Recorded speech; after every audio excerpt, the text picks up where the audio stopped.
हरिओम बोली बांके बिहारी लाल की जय। जैसे ही कंस माया को लेकर के आया और माया को लेकर के वहाँ एक पहाड़ पर चढ़ गया और जैसे ही उसने माया को वहाँ से मारने के लिए गिराया पर माया ने विशाल रूप ले लिया, उसके हाथ से छूट गई और हाथ से छूट करके विशाल रूप ले लिया। और आज कंस से कहती है, कंस मुझे मारने से क्या होगा, तेरे तो काल ने जन्म ले लिया। वही माया विंध्यवासिनी पर्वत पर रहने वाली बनी और इधर आचार्य शुकदेव जी महाराज राजा परीक्षित से कहते हैं, ये तो ही मथुरा की बात। आइए अब हम सब गोकुल नगरी में चले हैं, जहाँ हमारे भगवान कन्हैया वासुदेव जी उन्हें टोकरे में बिठा कर जहाँ नंद रानी की बगल में जा करके झीनी सी चादर ओढ़ा करके आए। अभी तक गोकुल में क्या हो रहा है देखो। अब जब हम ब्रज की पावथा सुन रहे हैं तो थोड़ी थोड़ी ब्रज भाषा का भी प्रयोग होगा। आचार्य शुकदेव जी महाराज कहते हैं, नंद बाबा 75 वर्ष के हो गए पर अभी तक कोई लाला ही नहीं भयो। नंद बाबा 75 वर्ष के पर अभी तक कोई जब लाला नहीं भयो, उन्होंने एक दिन सांडिल्य मुनि से कही कि गुरुवर कुछ ऐसा करो कि हमारे घर भी पुत्र हो जाए।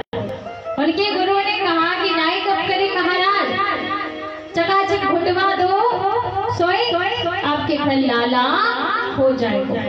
अब जैसे ही कहा तो उन्होंने पंडितों को बुलाया, अनुष्ठान किया, मंत्रों का उच्चारण किया, जो भी कुछ करना था सब कुछ किया। महाराज ब्राह्मणों को चकाचक घुटवा दिया और ब्राह्मणों को भोजन कराया, दक्षिणा दी महाराज। अब सबको ऐसा लगने लगा कि नंद रानी के लाला हो जाएगा। इधर नंद रानी की 2 बहनें थी, सुनंदा और नंदा। अब सुनंदा और नंदा, सुनंदा को पता चली कि नंद रानी के लाला होने वालों हैं, सही वहाँ 6 महीने पहले घर पे आ गया और नंद रानी की ऐसी सेवा करी। क्यों? क्योंकि नंद रानी के गले में 9 लखा हार था।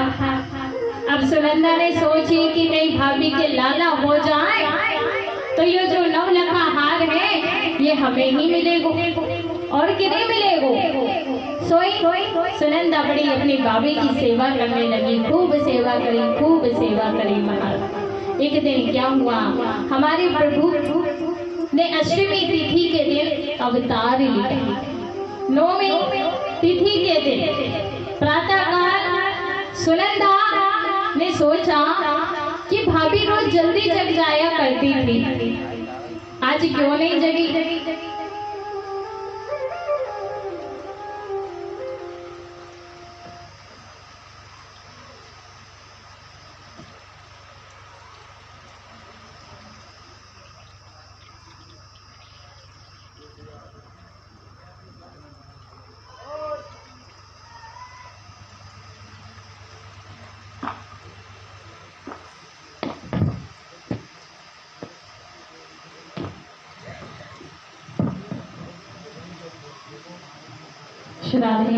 हरिओम। सुनंदा ने सोचा कि भाभी रोज जल्दी जग जाया करती थी, आज क्यों नहीं जगी।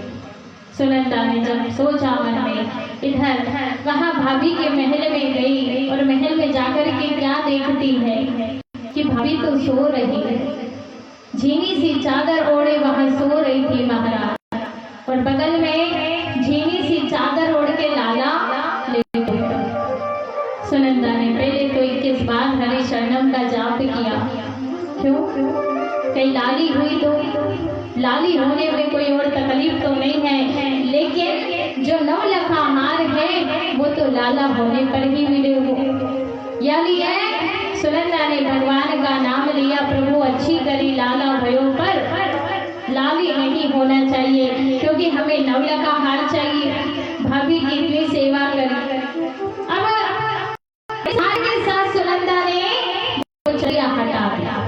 लाला दिख पड़ो। सुनंदा की खुशी का ठिकाना नहीं रहा। दौड़ी दौड़ी सुनंदा नंद बाबा के पास गई और नंद बाबा के पास जाकर के कहने लगी, भैया बधाई हो, भैया बधाई हो, बधाई हो। बोले क्या बात की बधाई?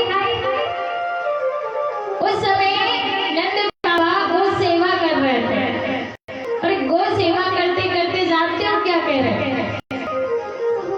बोले नंद रानी के लाला होने वालों पर अभी तो हुआ नहीं, न जाने कब हो, अभी तो हुआ नहीं, न जाने कब हो।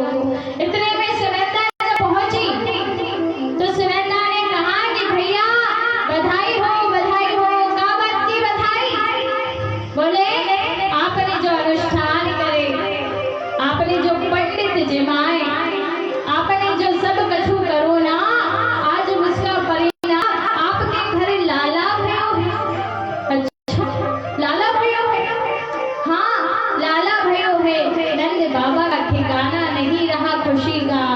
दौड़े नंद बाबा यमुना में गए और यमुना में जाकर के वहाँ पहले तो उन्होंने 108 डुबकी लगाई, पीली पीतांबरी पहनी। पीले पीले वस्त्र पहनने को कहा था ना आप सभी से, इसीलिए वहाँ गोकुल में सबने पीली पीतांबरी पहनी। नंद बाबा गए हैं, पीली पीतांबरी पहनी, पीली लोटा डालो, पीली बगल बंदी पहनी है महाराज। और स्नान करने के बाद उन्होंने माथे पे चंदन लगायो, आंखों में काजल लगायो, मूंछों पे पाव लगायो और ब्रजवासी से बोले, लियो रे छोरा दर्पण, मैं कैसे लग रहा हूँ? बोले एकदम दुल्हे जैसे लग रहे हो। बोले अच्छा आज नहीं सजे